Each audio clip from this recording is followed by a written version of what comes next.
নজর রাখবো পরবর্তী সংবাদে। রাজ্যে একের পর এক দুর্ঘটনা। আজ আরো একবার বিশালগড়ে রঘুনাথপুর রেল ব্রিজ, সেখানে দুর্ঘটনা ঘটে। বাইক নিয়ন্ত্রণ হারিয়ে আহত হয় একজন। বৃহস্পতিবার ঠিক সন্ধে রঘুনাথপুর ব্রিজ সংলগ্ন এলাকায় দুর্ঘটনা। দ্রুত গতিতে থাকা বাইক নিয়ন্ত্রণ হারিয়ে আহত হয়েছে চালক রাজেশ দেববর্মা। রাস্তার পাশে ছিটকে পড়ে, নিয়ে যাওয়া হয় হাসপাতালে।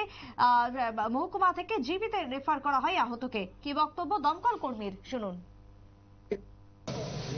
আমরা অফিসে একটা পিএস থেকে কল আসলো, এই রঘুনাথপুর রেল ব্রিজে একটা বাইক অ্যাক্সিডেন্ট করছে। তো খবর পেয়ে আমরা সঙ্গে সঙ্গে গেলাম, গিয়ে দেখি খুব সিরিয়াস কন্ডিশনে। আমরা বিশালগড় গভর্নমেন্ট হসপিটালে পৌঁছাই দিছি। কি নাম? হ্যাঁ, তার নাম হলো রাজেশ দেববর্মা, আর বাইকের নাম্বার হলো TR07G9606। অবস্থা কিরকম? ওই বিশালগড় রঘুনাথপুর রেল ব্রিজের অবস্থা কিরকম? কান টান দেয়া, রক্ত বাড়িতেছে, ভালো ইনজুরি হয়েছে।